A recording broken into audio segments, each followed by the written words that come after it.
Yo, what's up everybody? It's Peace. Hi, welcome to another video. I got a Megalith deck profile for you guys today, and we're gonna get right into it. Check out the duels on the channel. Unfortunately, I could not post round one because Tyler Hansen said that he was not playing very well, and he didn't want to post it, but that was like a really good showcase of the deck. But unfortunate. Let's just get into the deck profile. I do think I might change this to be Genesys ready, but it's pretty dang close already. So, first up, we'll start with the Megalith monsters. Megalith Notriplura, this is one of the new ones. It's a super rare out of Dude, and essentially it lets you reveal it in your hand, and for the rest of that turn, your opponent cannot respond to the activation of your Megalith monster effects.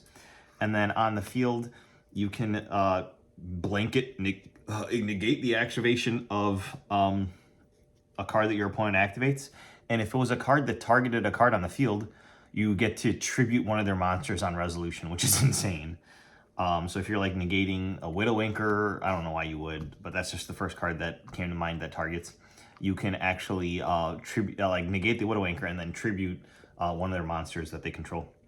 You would probably want to play two of this. I only have one, but it was great at one all day. Next up is 3 of the Aeratron. So this is your first level 8 that you play.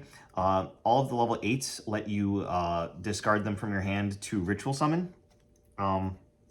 This one is the quick effect one. So during your main phase or your opponent's main phase, quick effect, you can discard it, which is really nice. To just ritual summon. Actually, is it during any phase?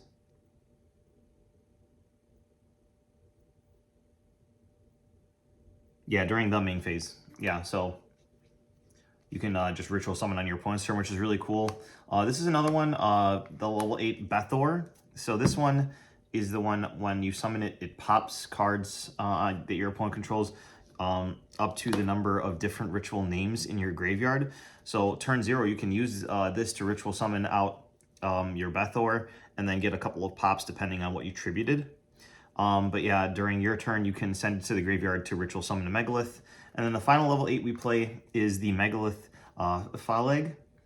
Phaleg is the one, same thing as these guys, you can send it to ritual summon, but this one gains attack for all of the monsters you control based on the number of ritual monsters in your graveyard times 300.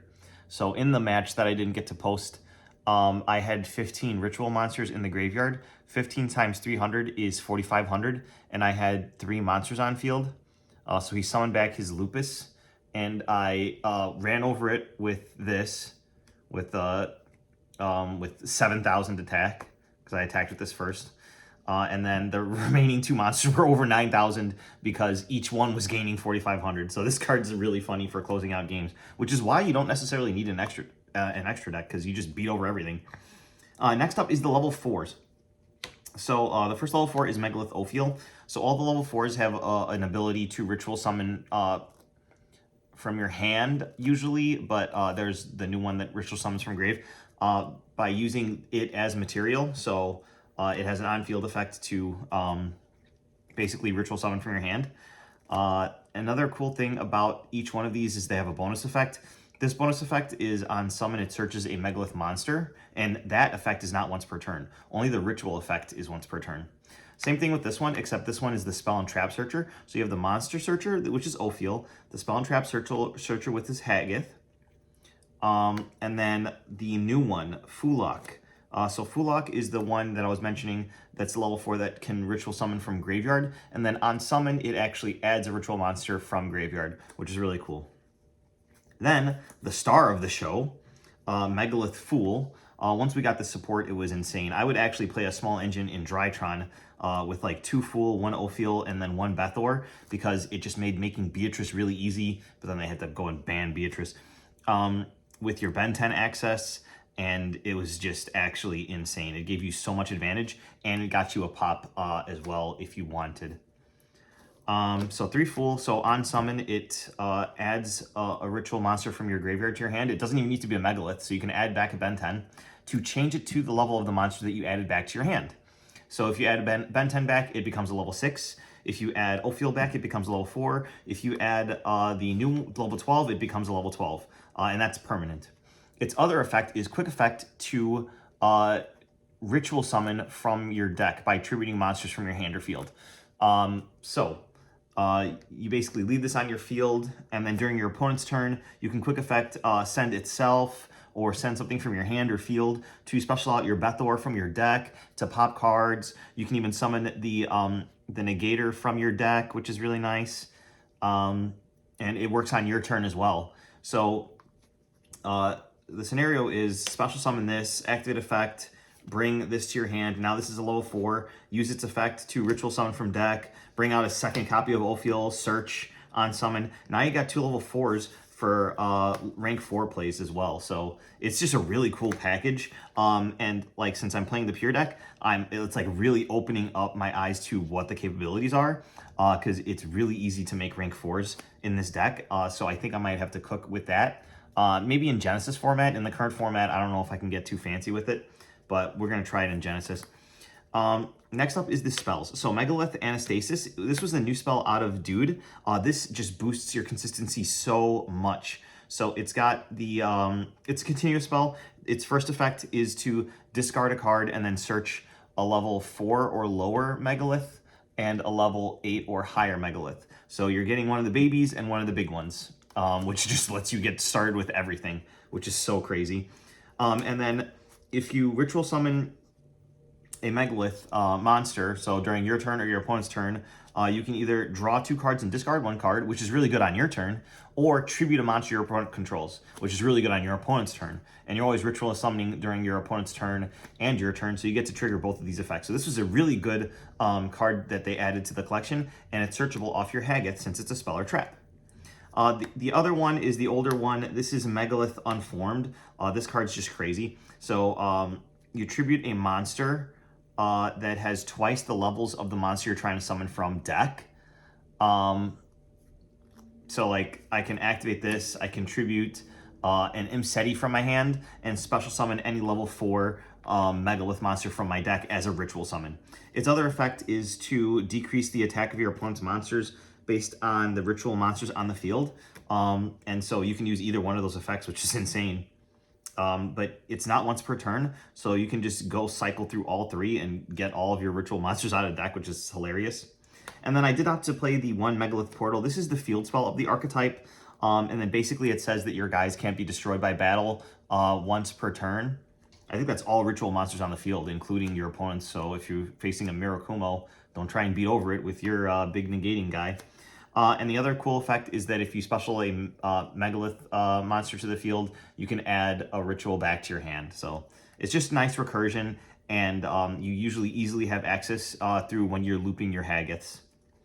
Because ideally you want access to one of each of these for your opponent's turn. If you can't have access to your Fool, because usually this is really good at getting Fool out. But this is mainly to use as an extender during turn 0. If your plays get stopped, you can just tribute a monster and then get back into your combo. Like usually if you tribute a level 8, you can get one of your level 4s, or if you have like a Manju on the field, speaking of Manju, it's the next card. If you have a Manju on the field, you can actually use that to get out your Megalith Fool and then add back from grave and then ritual summon from deck. It's very powerful. So with the Manju, it's a level 4, which means it's really good to play a playset of. I should probably throw Drytron cards in here if I'm being honest. But so it can search any ritual monster or ritual spell on summon. I didn't play any ritual spells, spoiler, in this deck, but you could, like if you're mixing it with Drytron, add the Drytron ritual spell.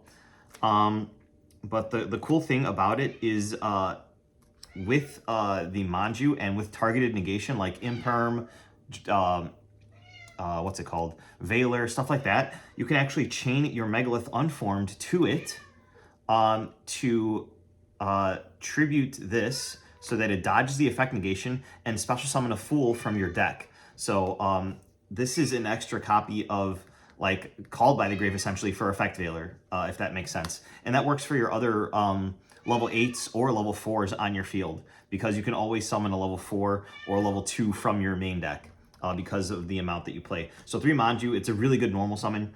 You could probably play like Vanity's Ruler as well because, spoiler alert, I decided to play Ben 10. This is not something that people normally do. I also got Natasha as well. So the idea with this is that you don't necessarily need to use Megalith to ritual summon. The only thing that you need exact levels for is the Megalith Unformed. but everything else you can slightly go over, which is where your level 6 Ben 10 comes up, and you can still do similar combos to before that can get you a bunch of advantage. And this just lets you consistently see your Manju, which gives you another level 4 body on board, so you can do overlay plays if you need to. Now, in none of the other matches except the one I can't post, shout out to Tyler Hansen, I was able to not get out the Cyber Angel Natasha, but against Tyler, I did get the Natasha out, and I was able to eat his whole board. Wait, or no, that wasn't Tyler. Maybe it was. But I also ended up showcasing it against Dancing Joe in our match. I was able to take his Exodia Incarnate and then the rest of his board by linking off and using this. And I think I used Ophiel to ritual summon this. Because like I mentioned before, the level 4s can ritual summon from your hand. Well, except for the new one. But yeah, so I did opt to play the Ben 10. Like I said, I could have also played Vanity's Ruler to search off of the Ben 10 and then use my normal summon on that. Or even the Light Barrier statue if I didn't want to tribute anything. But yeah. There's always that. So that's basically the rituals. Next up is the hand traps. So Nibiru the Primal Being. This is actually searchable off of the rank 4 Gallant Granite. So if you want to insulate your board with a Nibiru the Primal Being, you can always search that. Another thing that came up in my head, but I opted to not play Floodgates the first time around because I just wanted to see how the deck performed. Another Floodgate that you can get off of the Gallant Granite that you'll see in the extra deck is Fossil Dyna. So that's another level 4 normal summon that you can do that locks both players out of special summoning, which turns off a lot of your disruptions. But if you have a powerful enough board on field, like if you end on your negation and then you normal summon your Fossil Dyna, that might be hard for your opponent to out. So thought that was pretty cool option. But yeah, your searchable Nibiru the Primal Being. I opted for Ash Blossom and Joy Spring. And then I opted for Cyframe Gear Gamma. A lot of the plays can get stopped by just any like type of weird negation and stuff by monster hand traps. So a lot of the times you're starting off your plays and you have no cards on field, especially if you're starting off with your spell, like that plays really hard into Droll and Lockbird, even though you can play around it. And I did play around it in one of my games, so I was able to keep playing. I added Fool instead of Haggoth, trying not to be greedy, and it actually paid off. I was able to end on like 3 disruptions through Droll and Lockbird, which was nice.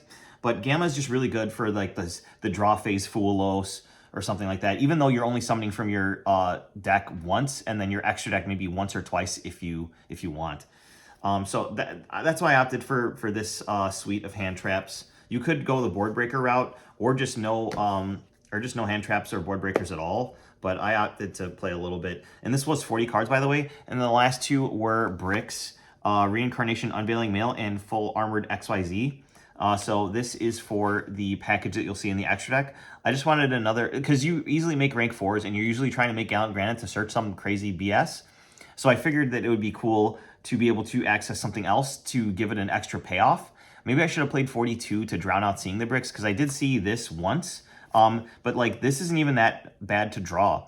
It just says if you have an XYZ monster on the field, you can quick effect XYZ summon on your opponent's turn. So like that can either summon a Baguska, summon a Typhon. Like, I mean, it's kind of cool. And then this is just an equip spell that you can search that you can equip to your guy for an extra steal on the crackback, which is nice. So that's why I chose these 2 for that package. But getting into the extra deck, here's Cyframe Lord Omega. There's so many matches where I didn't go into the extra deck at all. Megalith is super awesome with that, so you could probably play Extravagance, honestly. Like, you don't need the extra deck. So I just had a ton of room for a bunch of garbage that I never even summoned. This was for the fringe case scenario. I got to Cyframe Gear Gamma my opponent in draw phase on their Foolos or on their Droll once I added off of, what's it called? It never came up, but it's cool to have. If your opponent does send from your deck to the graveyard, or your extra deck to the graveyard, you can use Omega to recycle something back into your main deck. You can't use this in Genesys, though, because it's at 100 points, and if you're going to a standard tournament, it's not happening for you. But in Modern, you get to play the one that never comes up anyway. Next up is Daigusto Emerald, Baguska, and Gallant Granite. So these are your rank 4s that I opted for. You can play the other ones, like the Adignister one that can protect your field and pop a card, I think. But Baguska is really good. Daigusto Emerald is nice for recycling. I think it's still at 1, actually, in our format.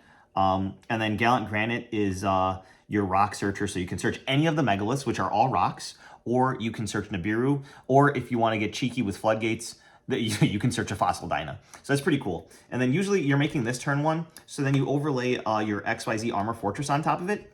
Then you detach 2 materials to search these 2, and then you can either discard this off of an effect, and then overlay into your full armor Dark Knight Lancer, or you can set this, and then during your opponent's turn you can activate it to overlay into your full armored Dark Knight Lancer, then banish the full armored XYZ to attach your Gallant Granite to it, which allows you to suck up one of your opponent's monsters as material for it. So that's that package, and then you have this on the next turn to equip this again to absorb your opponent's last monster, which is really nice. I've never seen anyone truly explain that package, so that's why I just took the time to explain that, because like I had to figure that out on my own. Maybe it is somewhere on the internet, but I didn't find it.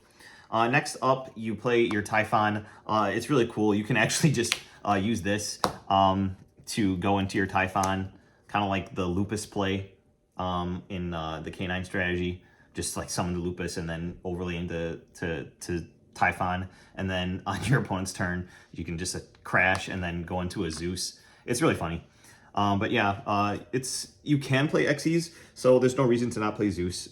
You can make rank 4s. You can even make rank 8s. A couple of lists I saw online played a few rank 8s because they had the room, and I was like, yeah, that's not happening. But then when I was playing the deck, I realized, yes, it is happening. You have a lot of rank 8s on your board when you're comboing, which makes me want to mix this with like Therion, because like, I don't know, I'm getting some crazy ideas and I need to be stopped.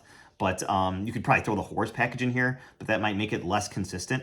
But the horse package does draw. Maybe you just would play like 3 King Sarcophagus and 3 Imseti or something like that. Or maybe 2 King Sarcophagus and 3 Imseti, I think. Don't even bother with the Happy. Although you can just use the Happy with your... I shouldn't be theory crafting during a deck profile, but hopefully you guys are enjoying this. Megalith Unformed, you can send your Happy away and then summon an Ophiel from your deck to start combo with your Fool. So that's pretty cool. And then Lynx. So SP Little Knight, just generic. Cross Sheep, because when you summon a ritual monster to its zone, or any monster to its zone, it looks at the monsters that it's pointing to and it does the effects. The ritual effect is to draw 2 cards, discard 2 cards. I foolishly went Natasha to steal my opponent's Exodia Incarnate, and I didn't put the Exodia Incarnate in this zone. Otherwise, when it checked with the special summon of my Natasha to steal it, it would have looked at the fusion monster pointing to it as well, and I would have gotten to special summon from graveyard and draw 2 cards and discard 2 cards. This is really cool for link climbing in this deck. You'll see the rest of the extra deck for the links. Dynamondo, this is just cool in ritual decks. Unfortunately, it doesn't ritual summon from graveyard on your opponent's turn, it just special summons, but you can still special summon Fool and be able to ritual summon from your deck. Or special summon the big level 12 guy if it was properly summoned already. But on summon, you can shuffle back one of your resources and then shuffle back one of your opponent's cards. Nightmare Phoenix and Nightmare Unicorn, just generic ways to climb up into links and stuff. Avermax, there was just room, so I was just like, I'll play Avermax. This thing's kind of hard to out, and it can protect your little guys if you don't have access to the field spell to protect from battle, because Fool only has 500 attack and 2000 defense, so it could get run over if it doesn't have some sort of protection. Although some people were playing Hope Harbinger in this slot for that. And then finally, Axis Code Talker. You don't need this, but I think I did summon it in tournament, but it was just win more. But yeah, so far I really like this deck, actually. I'll just get into the side deck. Tokens. So you don't necessarily need your normal summon. A lot of times you don't even have access to the Manju or the Ben 10, so you're not normal summoning that turn, and you're still comboing. So you can play cards that can take away your normal summon. So like Lava Golem is really cool. And you know what? The more I think about this deck, I want to add either like the Therion and the Horus engine, maybe the Punk engine, who knows? Or I want to add the Drytron engine, one of those two. The Dry Triton engine would probably be a little bit stronger, but then I wouldn't be able to play the Gamma. But besides that, there's nothing that I'm special summoning that that can be normal summoned or set. So like I'm under the Dry Triton restrictions. Next up is Retaliating Sea. This is good against some of the decks, depending on if your opponent's mixing engines. Because I played a Mitsugiri Yummy deck, so if you can get them on their spell and then somehow protect this from Miracomo's destruction, then it can stifle their Yummy plays. I don't know. This is basically only good against Draco Tail, and it's not even that good anymore. So, like, I don't know. You can change this. Bells came in a lot. I wanted to put this in the main deck, but I wanted to play my BS, like XYZ garbage. So I put this in the side, but it came in a lot. Droll is insane. I love Droll and Lockbird. It just kills certain decks. Called by the Grave is Called by the Grave, the Judgment for going first, and then I opted to side the Megalith Emergence. So this is the trap that you can search off of Haggith, and it says special summon a Megalith from your graveyard in defense, but place it at the bottom of the deck when it leaves the field.